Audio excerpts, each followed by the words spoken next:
So welcome everyone to the JB Media Digital Drop-In. I'm so glad to have you all here. And again, I am just returning from a big trip. So this is my favorite way to kind of come back to work, is to be able to learn and share with everybody and bring our community together. So thanks for taking the time. I wanted to just start out with a few things, especially for those of you who are new to our digital drop-ins. I am going to be recording this, and there is a Q&A feature in your Zoom where you can post your questions for Krista. I will be monitoring the Q&A as well as the chat, so feel free to drop questions when you can, and as we go along, I'll make sure that we stop and answer those. And Krista, of course, you can check and see those as well on your system, but I'll keep track of them as we go along. I'll be recording everything and providing the slide deck that Krista's created. We usually send that out on Friday morning, so don't feel like you have to write everything down or remember everything. You're going to get a copy of this. And we do want to encourage you to please share any of the recording or slide deck with other people you know that could use the information. And hey, Sonia, thanks for being here. And thanks for that comment about loving JB Media. We love you all as well.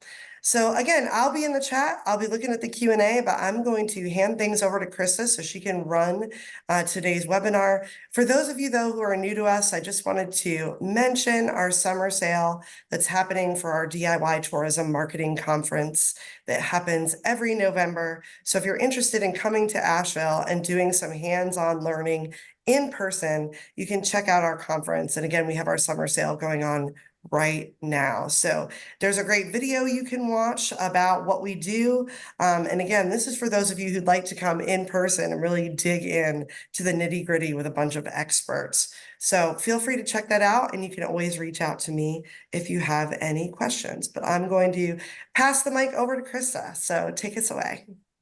All right. Thank you, Sarah, and welcome back stateside. Good afternoon, everyone. Thanks so much for joining the second webinar, and hopefully many more Canva Pro Tip webinars in the future.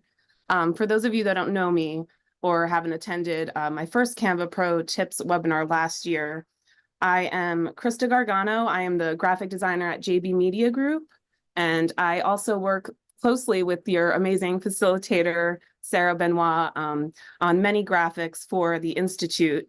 And I'm excited about the topic for today, where I'll be taking it back a little old school and going over the principles of graphic design, and how you can start applying them to your Canva designs like a pro. So if you're eager to improve your design skills, or maybe you've been using Canva for a while now, but you've reached kind of a point where some of your designs look better than some other designs you've designed in Canva, then you're in the right place and understanding why through the fundamentals of design.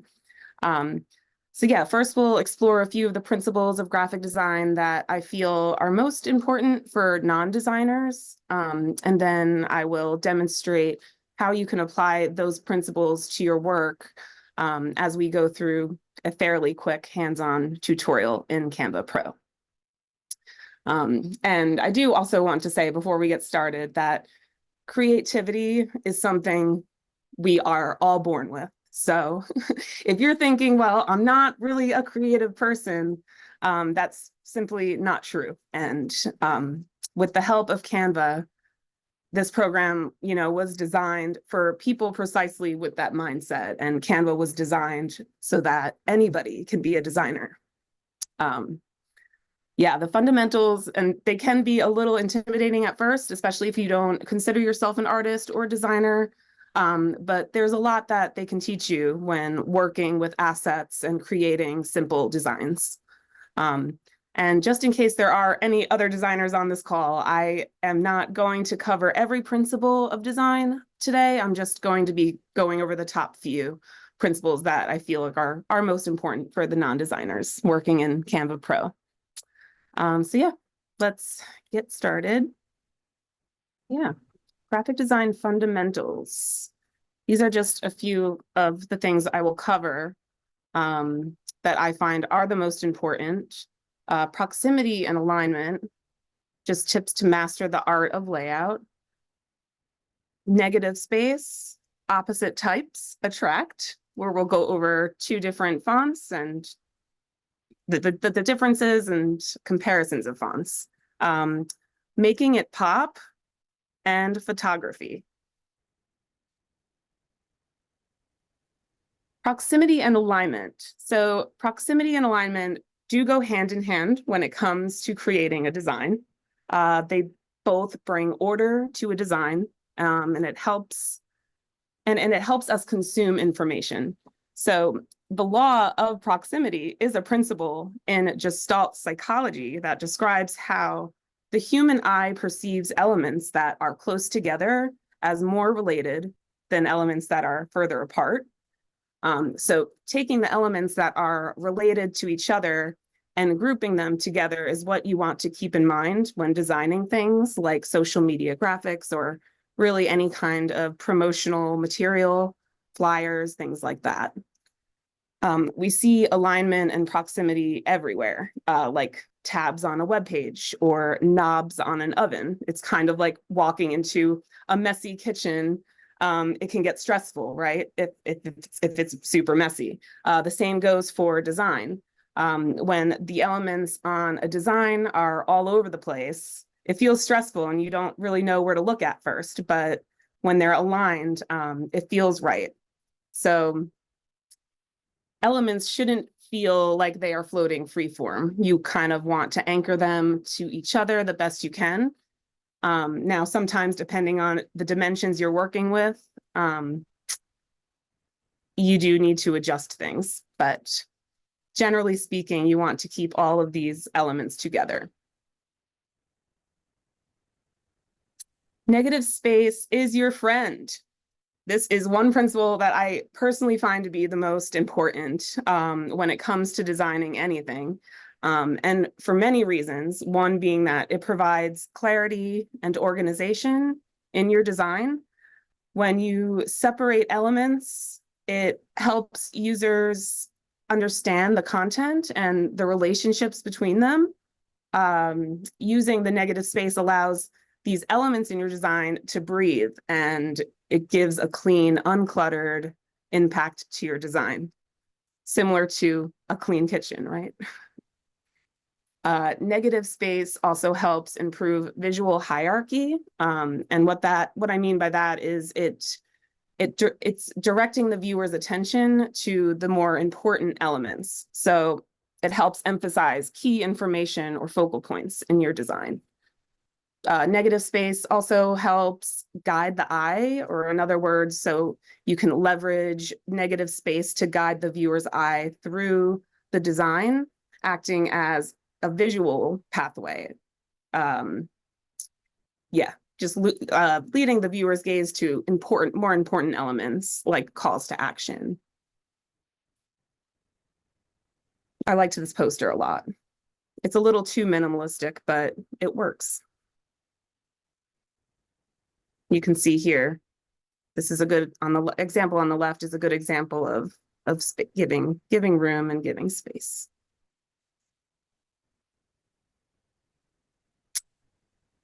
Opposite types attract. So I like to pick fonts that are complementary and contrasting.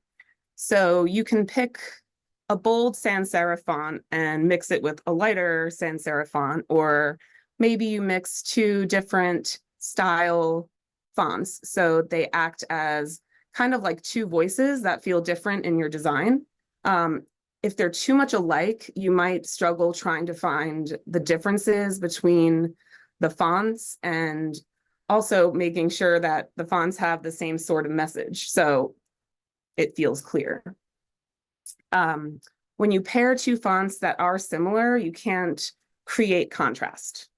And the easiest way to pair fonts is to just choose one or two font families.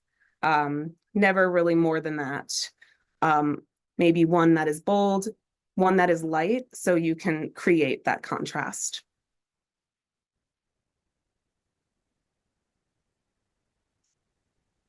I love this example of the different types. Kind of tells you what your brain will read first, what it will read last. or in between.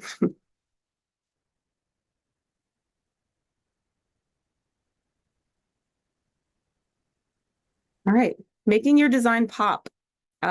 Whether you're a designer or not, you've most likely probably heard people talking about making a design pop, but it's like, what does that really mean? Simply put, a design that pops is a design that catches your attention.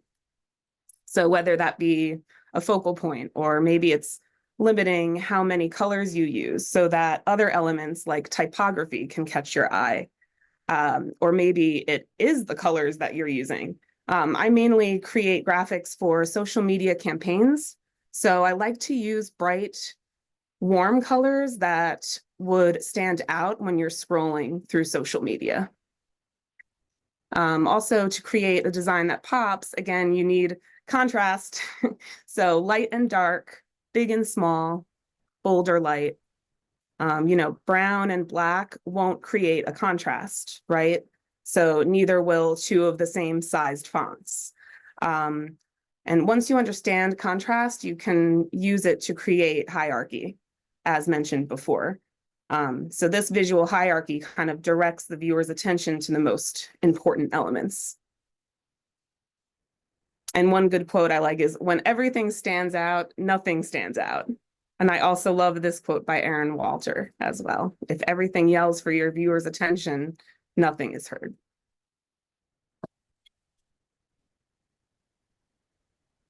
All right, and the last one is photography. I understand that sometimes folks don't have their own brand photography, but I'm assuming most of y'all here have a Canva Pro account where there are millions of photos to choose from. And, we all love photos, and it is without a doubt the most compelling element in a design. Our brain actually processes imagery far faster than words. So they may even not read your message. Like visitors at your website might not even read your message if they don't care about what the photo looks like. An image can communicate your idea just instantly. So some things to consider when you are using photos in your designs is to kind of avoid cheesy and cliche photos. Looking for images that are more relevant but unique in some way. So no stock images of people just smiling, looking directly at the camera, And then also composition is key. So if you're placing photos on top of your image, you want to look for a photo with a lot of negative space. So this is a good example that I just quickly did here to kind of show this runner. So you can place your text in the sky and it's not distracting to the photo or any other element.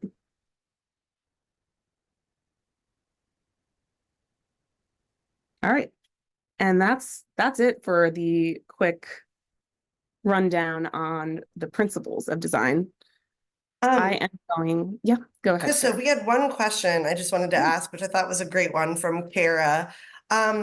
As you're doing your presentation, could you just share with them how you made this? Because they're really liking that the mouse is highlighted as you're moving through things. And they were Yeah, asking kind of, how are you getting the mouse to highlight like that? If somebody wanted to record themselves doing something like this, how do they kind of feature that? I have an answer for that question, but I'm curious how you made this presentation. yeah. So I made this presentation in Canva, and that is one of Canva's features in a view, in a presenter's view. I thought it was pretty cool too. Yeah, and I'll just add, Kara, I use a system called Camtasia to do a lot of my class tutorials and video editing. And it is a paid tool, but they also have built in where I can select any number of different kinds of highlights for my mouse so that when I do tours of different platforms, it actually highlights the mouse so the students can see where I'm going. So this is a feature you can look for in a number of different tools these days. All right, and I'm going to switch over to Canva now, and we can together create a graphic kind of applying those principles.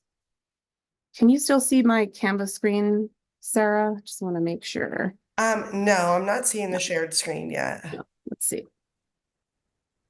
Here, There we go. Now you're live. Great, thank you. All right. So I've just opened up Canva. And I would like to create, say, a social media graphic. Typically square dimensions are the standard. And say this is for an event. Now, I do want to stop and say variations are great to have if you have the time. You'd be surprised what works and what doesn't when you do other versions. So yeah, just don't be afraid to do different options or variations of your design, especially if you have the time, or you're feeling really creative. Because one design will always pop out at you, and you'll realize also when you look at the others, what was it about the other designs that didn't work, and you'll remember that for next time. But I do want to say, if you have a Canva Pro, you've probably messed around with the templates or browsed around. Now there's so many, and you can really narrow it down. So say I'm trying to put together a webinar graphic. I can just search for webinar, and a lot of templates pop up that follow a lot of what I was just talking about. Some do, some don't. Some are a little too bold. So what I would do, and sometimes I do instead of starting from scratch, is finding a template that works for what I'm trying to communicate. So I love the cleanliness of this one. There's some things I don't like, but overall, I'm liking this. I can try and replicate this, or I can go in and change the fonts to fit my brand guide fonts and brand colors. But let's just say we're starting from scratch. I had uploaded a photo.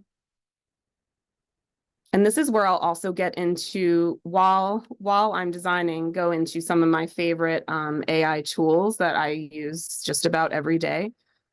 So this is a speaker. But as you see here, like, she's cut out, and how do you do that? And this is one of the greatest tools. You can edit this photo and use the background remover tool with one click of a button.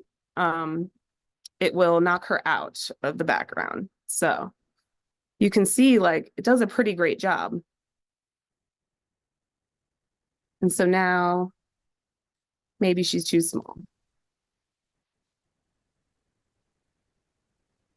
I'm going to start with what I feel would be the focal point besides her smiling face would be, like, what's this webinar about? So let's just use some Greek text.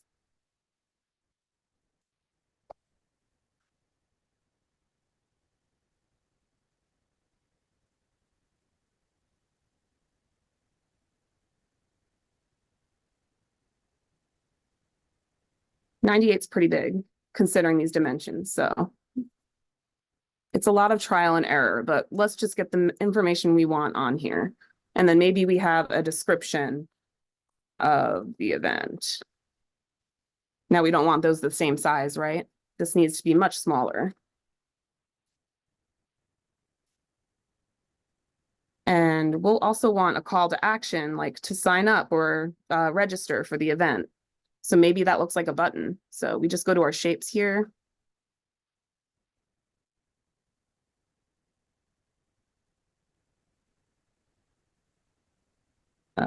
Register now.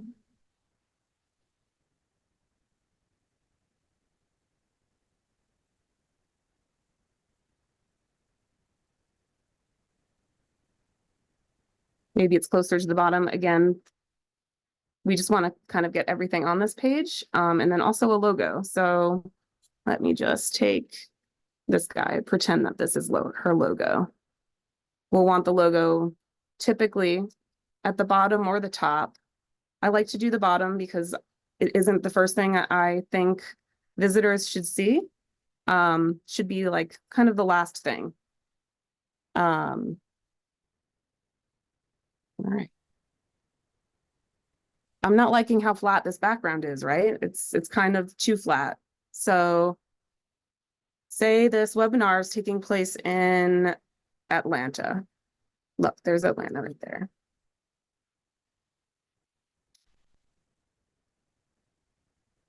Place that in the background. And one thing I love to do for photos, when you're featuring a speaker, for example, you want them to be the focal point, but you kind of want a background that isn't flat. So what I love to do is just mess with the transparency and kind of create some depth.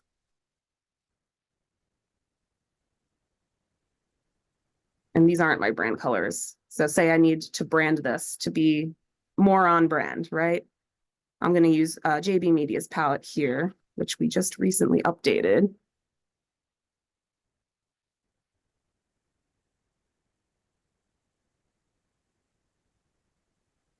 I'd like the button to be a different color, because if it's dark, it doesn't stand out, right? And yeah, you're almost have it. You can play around with shapes. It's one of my favorite things to do in Canva is just browse different shapes, place them in the background. This arch, I think that's what they did up here. It looks great. Place that in the back.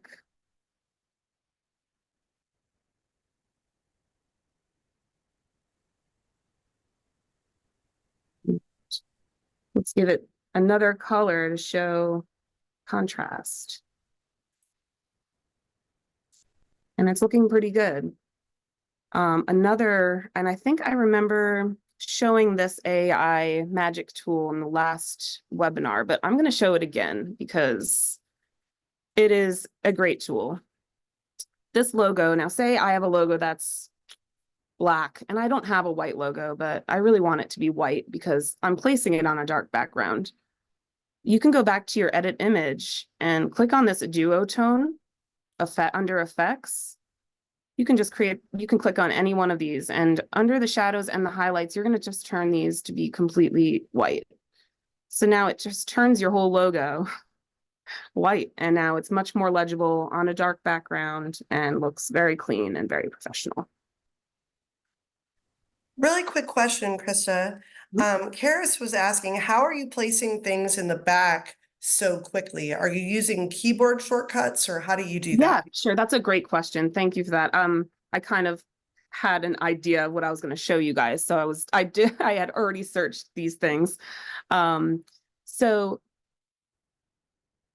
I would go to my elements to find any kind of cityscape. Let's see. And I would just search like Atlanta. And then just below the search bar, you can search for graphics. So you'll probably get like, yeah, cityscapes of Atlanta, more vectors. And then there's a bunch of photos of Atlanta. So I grabbed one of these. Yeah. And again, if I chose this one, I can show the duotone again. Although I love these colors, it's not my brand. We can play with the duotone and change colors around with your correct color codes, which is pretty cool.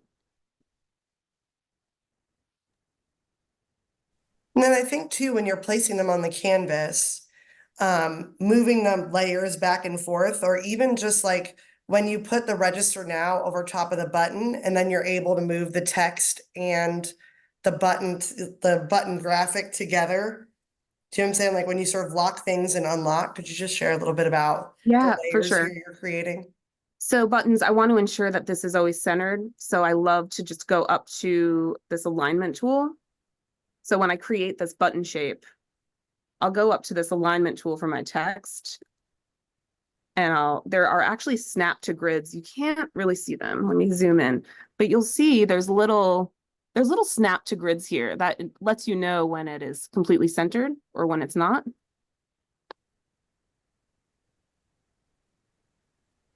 Yeah, and just playing around, you'll learn these things pretty quickly. You'll catch on. I forgot, we want to know where this is. So we also want to put a date. So let's say this is July 22nd, 2024 at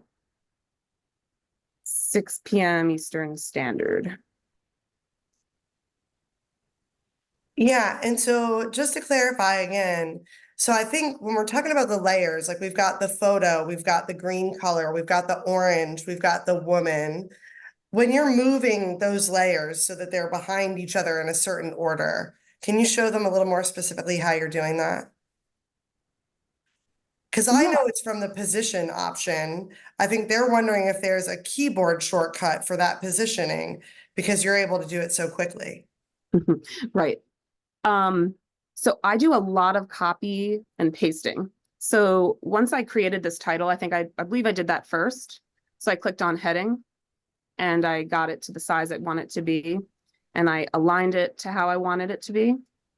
It's really, I feel it fastest and most efficient to just copy, which on MacBook is Command C, Command V, and just dragging it. And then this would be the description. So playing with the sizing just by manually doing it this way.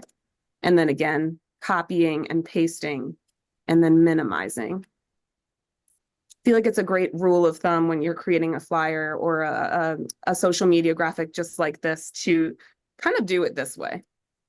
You want, like I was saying earlier, you want everything to be together. So it's easy Yeah, and to I'll just say too that I think because I often am using a mouse, and so like I'm gonna right click and copy and paste that way instead of doing the keyboard shortcuts, and I'm usually pretty fast at it as well. And so a lot of times when you're copying and pasting, when you copy and paste, it puts the layer on top of the most recent thing.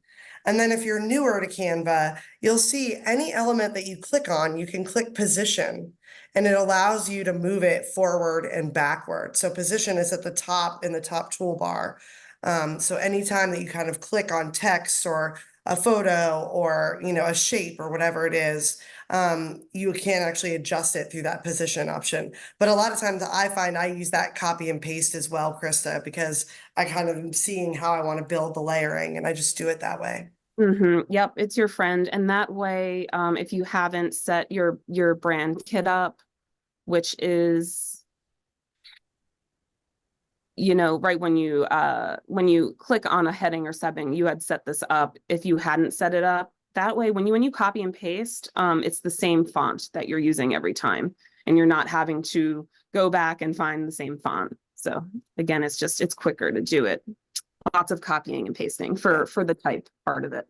Yeah, and just to Amanda, your question about that orange layer behind the woman and the cityscape. So if you remember when she started, we laid on sort of like the background first and then the woman, and she was clicking and actually copying and pasting. So that Command C feature on Macs, a lot of us use that.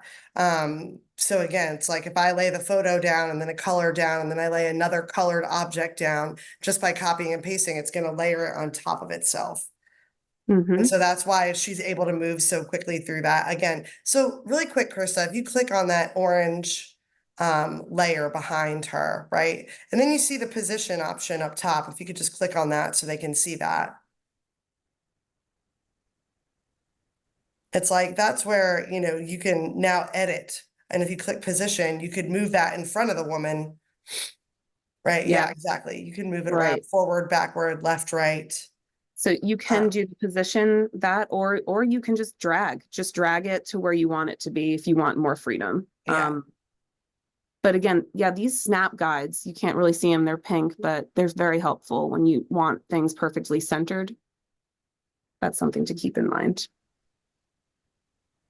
Yeah, so I know a few of you have asked that question, and I think what you're seeing is her copying and pasting. So hopefully that answers the question. And again, if you know the keyboard shortcuts on your computer for copying and pasting, then anytime you're building the layers, you're going to start with the background and kind of move forward, right? And so basically when she dropped in that shape, that orange shape, she basically copied and pasted it, right? Yeah, And so more quickly moved it around than with a mouse. right. She was able to do that so quickly. I just go to my shapes because I felt like there was missing something, right? So I just went to my elements, and under shapes, you just click on the shape you'd like, make it the size you'd like. Command bracket will bring it back. There are some shortcuts. I mean, you could always right click and let's see. I work very quickly. I'm sorry, I didn't even consider that while I was teaching y'all. But under layer here, you can send it to the back or just keep sending it backward. But you'll see right here, there are shortcuts. There's shortcut buttons. So this is command left bracket. So I just keep pushing that. Awesome. So a couple other questions we have here. One from Susan. When you change the logo color, how are you usually inputting logo files? Are they a .ai, a .png? Yeah, another great question. So typically I upload them as PNGs. I believe Canva will also support SVGs.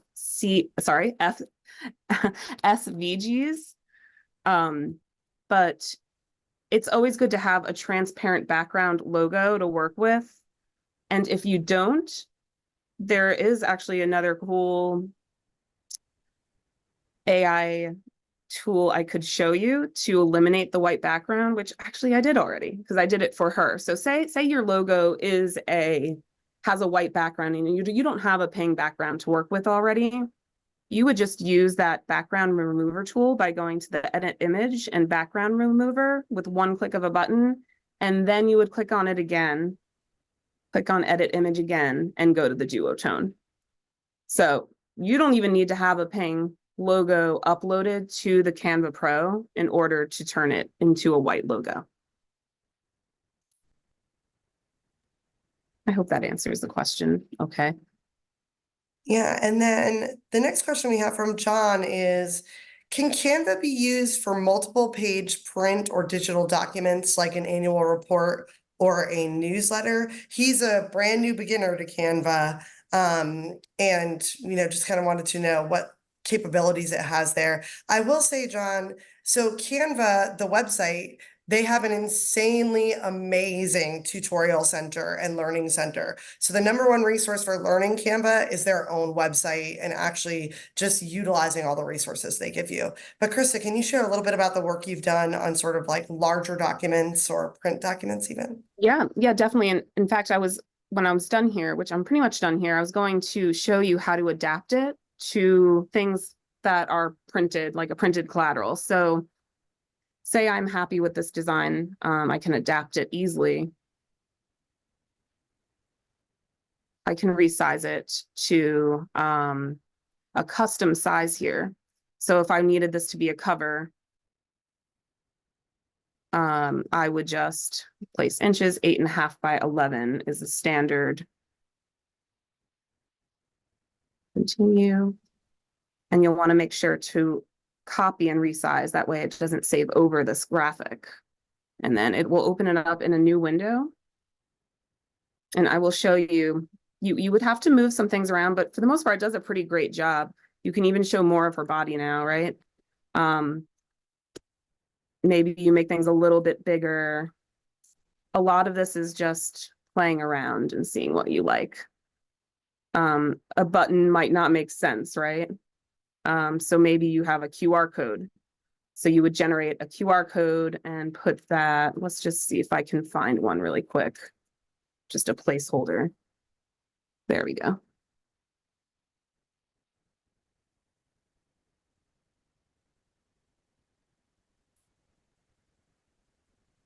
Again, just making things, giving things space is a big one. This isn't final by any means, but with being limited on time, I'm just going to show you how you would save that for print. So you would go up to share when you are happy with your design, and you would push download, and there are different file types up here. And there are two. There's a PDF standard and there's a PDF for print. Now, if you're wanting to get this printed, you would always push the PDF for print. And this is kind of a newer feature. I don't remember this being on Canva in the first few years that they had it, but printers love crop marks and bleeds. So you would have to add those because otherwise you would be sending this to a printer And it would turn out to have white, like a white border, because you didn't add crop marks. So that does that for you, which is pretty nice. And then the color profile, when you're sending things to print, you always want to make sure that it's CMYK, which is best for professional printing. RGB is always good for digital. So those are two things to keep in mind. And yeah, you would just download it and it would save it to your downloads folder. And again, if you're not sure where to name things, of course, that's not what I want that to say. You would name it up here. Lorem ipsum flyer, event flyer, letterhead.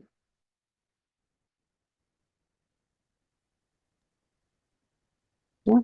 So another quick question about kind of your process there. So when you were moving that register now button in the design, again, you were kind of moving like the background button as well as the text all at the same time, but they didn't see you like click those things and group them. So Sure. were you like holding shift and selecting them all, or was there a Yes. shortcut for grouping them together? I was doing that. Yes, and the answer is you could do both. So let me get back to that. It's nice to group it once you have it looking the way you want to. That is actually a good idea to group it. So what you would do is you would just click on the type and the button by clicking on register now, holding down the shift and clicking on the background rectangle. And actually right here, automatically, there's an option for you to group it. So you would just click group. And then say you needed to change it, there is an option to ungroup it again. So that way you can just with one click move it around and the whole thing will move around. Yep. So we had one great question. Yeah, and Amber, thanks for dropping that in the chat as well. That's what we were just showing folks. So yeah, and David, I see your comment. You like using the layers section to exact where your element is falling in the design. Yeah, absolutely. And again, the more you do this, I think the faster and faster you get in creating it. And thanks for sharing that link to the keyboard shortcuts. So in the chat, there's actually a link that was provided for Canva's keyboard shortcuts and what they suggest. Yeah. And then the Go ahead, question we Sarah. had from David, I'm sorry, did you want to add something? Nope, you're good. The question we had from David and Beth, I see your question. We'll get there in just one moment. Do you have any tips for designs that involve items or products where there's a lot of information that needs to be listed?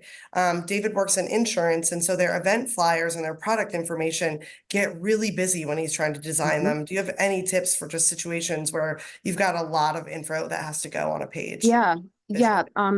In instances like that, where it's very content type heavy, I would consider minimizing these focal points so that you can fit the information. So like what I did right here is just making her smaller, right? Because I need to find room to put more information.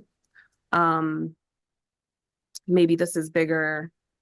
And really just making, if this is for print, I'm assuming it's for print,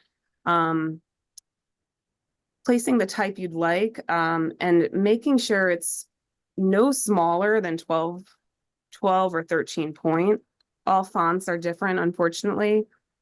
Also, it's good rule of thumb.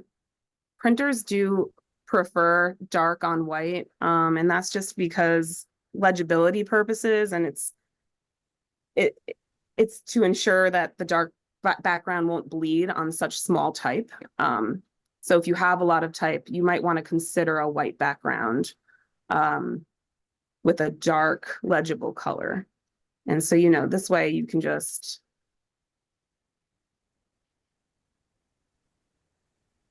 trying to do this quickly. Sorry, y'all. Work around. This is 58.9. I mean, you would be able to get away with 40 and just kind of adjusting things as you see fit. I would just make things a lot smaller. It's a lot different when you're designing digitally than when you're designing print. Typically, printed pieces do have a lot more information. So, and they are a larger dimensions, right? They're usually letterhead size instead of a small square like on Instagram. So you do have more room there. But yeah, my advice would be just to minimize the visuals, which would be, this woman here. The background can stay. Whoops. Yeah, and just minimizing things where you see fit so that everything fits. So just to touch on a couple of the print things again, if you could just quickly show when you were exporting it for print, what those settings were really quick for Jody, just sort of go back over them. Yeah. Okay. And then Beth's question was, do you have the ability to specify crop marks and bleed area, or is Canva just using some sort of default when you make that choice? Yeah, so unfortunately, Canva isn't there yet with adjusting the crop mark, like the margins. I believe Canva includes the standard 1/8 inch bleed. So when you do click on this crop marks and bleed, it does add an 1/8 inch bleed. Canva's margins can't really be adjusted yet, but they should be visible when you make your design. That's a good question, and I hope one day you're able to adjust that. Canva isn't great for, I don't want to say it's not great for print. It can design everything, but it works better with digital because there aren't as many rules and specs you need to follow. Yeah, and I'm sorry, can you just show the share with the PDF for printing? Sure. So up here in this share button, you'll push download, and there are different file types up here. So if you wanted to share this, say like on digital, you could download it as a JPEG or a PNG, right? But you are wanting this printed, so you'll just go down to PDF print, click on that, check the crop marks and bleed. You'll also probably want to flatten it. Printers like flattened images. And you don't really need to include notes, and you'll want to make sure your color profile is always at CMYK for printing, for anything that's being printed. And then it's as simple as just push download, and it'll add your crop marks once you open it, and your printer will be happy. Yeah, and I do want to say it's really important, just because I've worked with a number of people using Canva, that if you're using a professional printer, you really need to speak to them about what kind of files they're going to require before you engage them, to make sure that what Canva is going to give you is something that they're going to accept. So I've definitely had multiple clients and students where they're working in Canva, and what is provided is just not complex enough for what the printer wants. So whenever you're talking to a professional printer, just literally tell them this is what you're working with. What are the file formats they require for the printing that you're asking them to do? And Deb, I see your comment about how you've been getting around that by defining your page size using a custom page size that matches your printed item. So I guess that gives you more control. I think what you're saying is that's giving you more control over the bleeds, maybe. Mm-hmm. And then Kelly, yeah, I see you designed a 3-panel brochure in Canva and printed it through Vistaprint, but the text was off a bit.